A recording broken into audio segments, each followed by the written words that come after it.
வணக்கம். புதுவை சட்டமன்ற பட்ஜெட் கூட்டத்தொடர் ஜூலை 15ஆம் தேதி கூடுகிறது.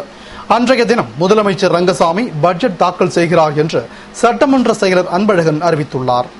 இதுகுறித்து சட்டசபை செயலர் அன்பழகன் கூறுகையில், புதுவையில் கடந்த மார்ச் 18ஆம் தேதியன்று சட்டசபை பட்ஜெட் கூட்டத்தொடர் ஆளுநர் உரையுடன் துவங்கி மத்திய திட்டக்குழு கூட்டம் நடக்காததால் 4 மாத செலவினங்களுக்கு சபையில் ஒப்புதல் பெறப்பட்டது.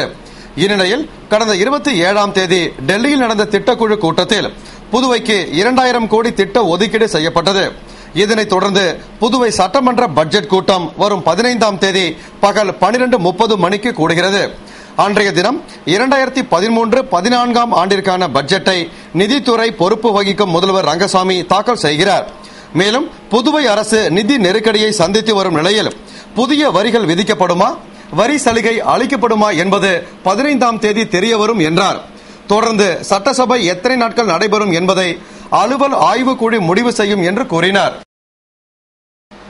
புதுவை சட்டமன்ற பொன் விழாவை முன்னிட்டு பிரெஞ்சு இந்திய இயக்கம் சார்பில் நடைபெற்ற பேரணியை மத்திய இணையமைச்சர் நாராயணசாமி துவக்கி வைத்தார். புதுவை சட்டமன்றம் அமைத்து 50 ஆண்டுகள் நிறைவு பெறுவதை முன்னிட்டு பொன்விழா கொண்டாடப்பட உள்ளது. இதனை முன்னிட்டு புதுச்சேரி பிரெஞ்சு இந்திய விடுதலை கால மக்கள் நல நற்பணி இயக்கம் சார்பில் இயக்கத் தலைவர் சிவராஜ் தலைமையில் பேரணி நடைபெற்றது. வெங்கட சுப்ப ரெட்டியார் சிலையிலிருந்து புறப்பட்ட பேரணியை மத்திய இணையமைச்சர் நாராயணசாமி துவக்கி வைத்தார். முன்னதாக வெங்கட சுப்பா ரெட்டியார் சிலைக்கு மாலை அணிவித்து தேசிய கொடி ஏற்றி வைத்தார். பேரணி தாரை தப்பட்டை, தெருக்கூத்து, கலைஞர்களின் பாரம்பரிய நடனத்துடன் அண்ணா சாலை, நேரு வீதி வழியாக குபேர் சிலையை சென்றடைந்தது. பேரணியில் முன்னாள் சட்டமன்ற உறுப்பினர் அருள்ராஜ், நீலகங்காதரன், முனைவர் சிவ இளங்கோ மற்றும் தியாகிகள் இயக்கத்தினர் என ஏராளமானோர் கலந்து கொண்டனர்.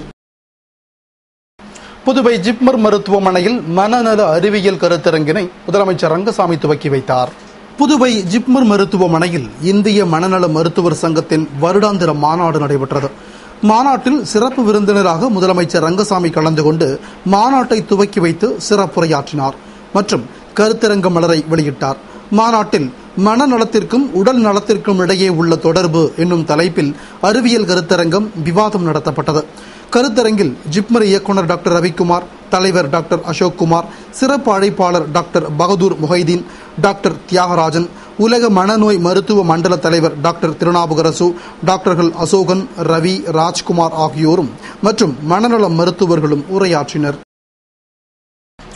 புதுவையில் உள்ள அரசு மற்றும் தனியார் கல்லூரிகளில் MBBS, பொறியியல் மற்றும் தொழில்நுட்ப படிப்புகளுக்கான கலந்தாய்வு தேதியை சென்டாக் நிர்வாகம் அறிவித்துள்ளது. புதுவை காலாப்பட்டில் உள்ள பொறியியல் கல்லூரியில் இயங்கி வரும் சென்டாக் மூலம் ஆண்டுதோறும் மருத்துவம், பொறியியல் படிப்புகளுக்கான சேர்க்கை நடந்து வருகிறது. அதன்படி இந்த ஆண்டு சேர்க்கைக்கான தரவரிசை பட்டியல் கடந்த சில நாட்களுக்கு முன்பு வெளியிடப்பட்ட நிலையில் தற்பொழுது கலந்தாய்விற்கான தேதியும் அறிவிக்கப்பட்டுள்ளது. அதன்படி முதல் கட்டமாக மருத்துவ படிப்புகளுக்கு வரும் ஜூலை மாதம் 6ஆம் தேதி கலந்தாய்வு துவங்குகிறது. அன்றைய தினம் காலை 9 மணிக்கு முன்னாள் ராணுவ வீரர்களுக்கும், 10 மணிக்கு சுதந்திர போராட்ட தியாகிகளுக்கான இடஒதுக்கீட்டிற்கும், 12 மணிக்கு உடல் ஊனமுற்றோர்களுக்கான கலந்தாய்வும் நடக்கிறது. பின்னர் பகல் 2 மணிக்கு விளையாட்டு வீரர்கள் பிரிவிற்கான கலந்தாய்வு நடக்கிறது. இதனைத் தொடர்ந்து 8ஆம் தேதி காலை 9 மணி முதல் 4 மணி வரை 200 முதல் 175.55 கட் ஆஃப் மதிப்பெண்கள் பெற்றவர்களுக்கும், 9ஆம் தேதி 175.3 முதல் 152.33 மதிப்பெண்கள் பெற்றவர்களுக்கும், 10ஆம் தேதி 152 முதல் 118.4 கட் ஆஃப் மதிப்பெண்கள் பெற்றவர்களுக்கும், 11ஆம் தேதி காலை 9 மணி முதல் பிற்பகல் 12 மணி வரை 118.3 முதல் 80 மதிப்பெண்கள் வரை பெற்றவர்களுக்கும் கலந்தாய்வு நடைபெறுகிறது. அதுபோன்று பொறியியல் படிப்பு சேருபவர்களுக்கு 12ஆம் தேதி காலை 9 மணிக்கு முன்னாள் ராணுவத்தினர் இடஒதுக்கீடு, 10 மணிக்கு சுதந்திர போராட்ட வீரர்கள் இடஒதுக்கீட்டிற்கும், 12 மணிக்கு உடல் ஊனமுற்றவர்களுக்கும், 2 மணிக்கு விளையாட்டு வீரர்களுக்கும் கலந்தாய்வு நடக்கிறது.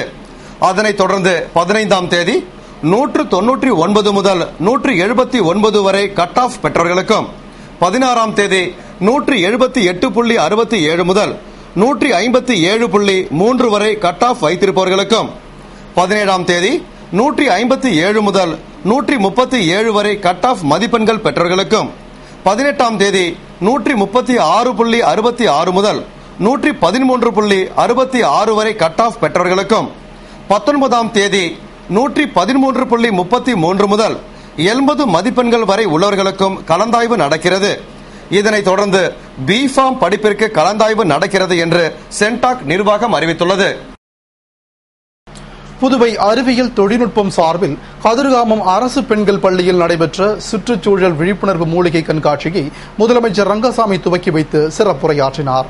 புதுவை சுற்றுச்சூழல் கல்விக் கழகம் சார்பில் கதிர்காமம் தில்லையாடி வள்ளியம்மை அரசு உயர்நிலைப் பள்ளியில் சுற்றுச்சூழல் விழிப்புணர்வு மூலிகை கண்காட்சி கல்விக் கழக தலைவர் சிவகணபதி தலைமையில் நடைபெற்றது. துணைத் தலைவர் ராஜரத்தினம் வரவேற்று பேசிய விழாவில் நிறுவனர் ராமநாதன் நோக்க உரையாற்றிட சிறப்பு விருந்தினராக முதலமைச்சர் ரங்கசாமி பங்கேற்று 200 வகையான மூலிகை மருத்துவ செடிகள், வெளி மாநிலங்களிலிருந்து கொண்டுவரப்பட்ட மூலிகை தாவரங்கள், அரிய வகை மூலிகை செடிகள் ஆகியவை வைக்கப்பட்டிருந்த கண்காட்சியை துவக்கி வைத்து சுற்றுச்சூழல் கல்விக் கழக லட்சணை வெளியிட்டு பேசினார். தொடர்ந்து பள்ளி தலைமை ஆசிரியர் வெற்றிவேல் சுற்றுச்சூழல் கல்விக் கழக 2013-2014 ஆண்டு செயல் திட்டத்தை வெளியிட அதனை நாட்டு நலப்பணி திட்ட ஒருங்கிணைப்பாளர் பூபதி பெற்றுக்கொண்டு பேருரையாற்றினார். விழாவிற்கான ஏற்பாடுகளை பள்ளி ஆசிரியர்கள் செய்திருந்தனர். புதுவையில் தனியாக செல்லும் பெண்களிடம் தொடர் செயின் பறிப்பு குற்றத்தில் ஈடுபட்ட வாலிபர்களை கைது செய்த போலீசார் 14 பவுன் நகைகளை பறிமுதல் செய்துள்ளனர். இதுகுறித்து எஸ்பி பைரவசாமி கூறுகையில், புதுவை நகர பகுதியில் குறிப்பாக தன்வந்திரி நகர், மேட்டுப்பாளையம், ரெட்டியார்பாளையம், லாசுப்பேட்டை, உருளையன்பேட்டை ஆகிய காவல் நிலையங்களுக்குட்பட்ட பகுதிகளில் தனியாக செல்லும் பெண்களிடம் தொடர் செயின் பறிப்பு குற்றங்கள் நடைபெற்று வந்ததால் எஸ்எஸ்பி உத்தரவுப்படி வட்ட ஆய்வாளர் வீரவல்லவன், தன்வந்திரி நகர் சிறப்பு குற்ற புலனாய்வு பிரிவு வீர பாலகிருஷ்ணன் ஆகியோர் தலைமையில் சிறப்பு வாகன சோதனை மேற்கொள்ளப்பட்டது. அவ்வாறு விவிபி நகர் வழுதாவூர் சாலையில் வாகன சோதனையில் ஈடுபட்டிருந்த போது சந்தேகப்படும்படி 2 நபர்கள் இருசக்கர வாகனத்தில் வந்தனர். அவர்களை தடுத்து நிறுத்தி விசாரணை செய்த போது அவர்கள் முன்னுக்கு பின் முரணாக பதில் அளித்தனர். மேலும் அவர்களிடம் ஒரு செயின் இருந்தது. இதுகுறித்து கேட்டபோது சந்தேகப்படும்படியாக பதில் அளித்தனர். உடனே அவர்களை கைது செய்து காவல் நிலையத்திற்கு அழைத்துச் சென்று விசாரணை நடத்தியதில் அவர்கள் கதிர்காமத்தைச் சேர்ந்த குமார், ரமேஷ் என்பதும் தன்வந்திரி நகர் காவல் நிலையத்திற்குட்பட்ட பகுதியில் 5 இடங்களிலும், மேட்டுப்பாளையம் காவல் நிலைய பகுதியில் 2 குற்றங்களிலும், ரெட்டியார்பாளையம் காவல் நிலைய பகுதியில் 5 இடங்களிலும் திருட்டு குற்றங்களில் ஈடுபட்டது தெரியவந்தது. பின்னர் 4 வழக்குகளில் சுமார் 14 பவுன் நகைகளை பறிமுதல் செய்த போலீசார் மீதமுள்ள நகைகளை கைப்பற்றும் நடவடிக்கையில் ஈடுபட்டுள்ளனர். மேலும் இந்த வழக்கில் சிறப்பாக பணியாற்றிய போலீசாரை பாராட்டியதாக கூறினார். புதுச்சேரி மாநிலத்தில் பல இடத்துல சயின்ஸ் தியாகம் நடந்துக்கிட்டே இருக்கிறது.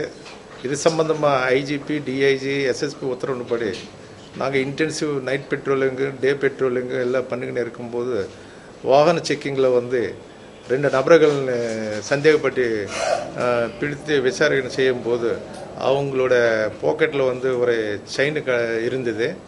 அது திருட்டு செயின் என்று சொல்லிட்டு அவங்கள ஒப்புக்கொண்டு நடந்தது. அவங்களோட பேர் ராமகுமார், ஒருத்தர் சரவணமுத்து என்ற ரமேஷ், இவங்க 2 பேர் கோரிமூடு போலீஸ் ஸ்டேஷன் லிமிட்டில் தான் கொடுத்துன்னு இருக்கிறாருங்க. 2 பேர் அவங்க ஒரு புது மோட்டார் சைக்கிள் கையில் வச்சுக்கிறதுனால அதுக்கு பற்றி கேட்கும்போது கூட சரியான பதில் சொல்லாதனால ஸ்டேஷனுக்கு கொண்டு போயிட்டு விசாரணை செய்யும்போது பல இடத்துல பாண்டிச்சேரி மாநிலத்தில் பல இடத்துல ஸ்னைஸ் ஸ்நேச்சிங்கு, தாலி ஸ்நேச்சிங்கு பண்ணுறதெல்லாம் அவங்க ஒப்புக்கொண்டு வாக்குமூலம் சொன்னார். அது கடந்த வருஷம், இந்த வருஷமும் கூட அது சம்பந்தமாக 2 டீம் ஃபார்ம் பண்ணிட்டு பாலகிருஷ்ணன் இன்ஸ்பெக்டர், 2 வீரவல்லபன் இன்ஸ்பெக்டர் தலைமையில் சம்பந்தப்பட்டவங்க எல்லாரும் கொண்டு வந்து விசாரிச்சு ஒரு 14 சாவரின்னு மொத்தத்தில் 25 கேஸில் சம்பந்தப்பட்டு இருக்கிறாருங்க அவங்கள போன வருஷம், இந்த வருஷம் தான். ஸோ இந்த ரெண்டு நபர்கள் தான் இந்த பாண்டிச்சேரியில் இந்த ஸ்நாச்சிங்கு அதிகமாக செஞ்சதாக இப்போ தெரிகிறது. இப்போ 2 பேரும் நாங்கள் பிடிச்சிருக்கிறதுனால இனிமேல் இந்த கிரைம் நடக்காதான ஒரு நம்பிக்கை கூட எங்களுக்கு இருக்குது. இதுக்கு பப்ளிக் ரொம்ப ஒத்துழைப்பு கொடுக்கணும். இந்த கிரைமில் கூட எங்களுக்கு சில பப்ளிக் ரொம்ப சப்போர்ட் பண்ணிருக்கு. அதனால தான் நாங்கள் இந்த ப்ராப்பர்ட்டி இதெல்லாம் ரெக்கவர் பண்ண முடியுது. எல்லா நபர்களும் பிடிக்க முடிஞ்சுது. 10 அம்ச கோரிக்கைகளை வலியுறுத்தி புதுவை தேசிய ஊரக சுகாதாரத்துறை ஊழியர்கள் அரசு பொது மருத்துவமனையில் கண்டன ஆர்ப்பாட்டத்தில் ஈடுபட்டனர். புதுவை சுகாதாரத்துறையின் கீழ் இயங்கும் தேசிய ஊரக சுகாதார ஊழியர்கள் 10 அம்ச கோரிக்கைகளை வலியுறுத்தி அரசு பொது மருத்துவமனை புற நோயாளிகள் பிரிவு எதிரே கண்டன ஆர்ப்பாட்டத்தில் ஈடுபட்டனர். சுகாதார இயக்க ஊழியர் சங்க தலைவர் தெய்வநாத சங்கர நாராயணன் தலைமையில் செயலாளர் பிரகதீஸ்வரன், ஆனந்தராஜன், இளங்கோ ஆகியோர் முன்னிலையில் நடைபெற்ற ஆர்ப்பாட்டத்தில் சிறப்பு அழைப்பாளராக சங்க கௌரவ தலைவர் பாலமோகனன் பங்கேற்று கண்டன உரையாற்றிட சுகாதார ஊழியர்கள் திரளாக பங்கேற்று புதுப்பிக்கும் ஒப்பந்த முறையை அகற்றி அனைத்து தேசிய ஊரக சுகாதார இயக்க ஊழியர்களுக்கும் தொடர்ந்து பணி வழங்க வேண்டும், 3 ஆண்டுகள் பணி முடித்த ஊழியர்கள் அனைவருக்கும் சுகாதாரத்துறையிலோ அல்லது மற்ற துறைகளிலோ பணி நிரந்தரம் செய்யப்பட வேண்டும் உள்ளிட்ட 10 அம்ச கோரிக்கைகளை வலியுறுத்தி கோஷமிட்டு ஆர்ப்பாட்டத்தில் ஈடுபட்டனர். இத்துடன் செய்திகள் நிறைவடைந்தன. வணக்கம்.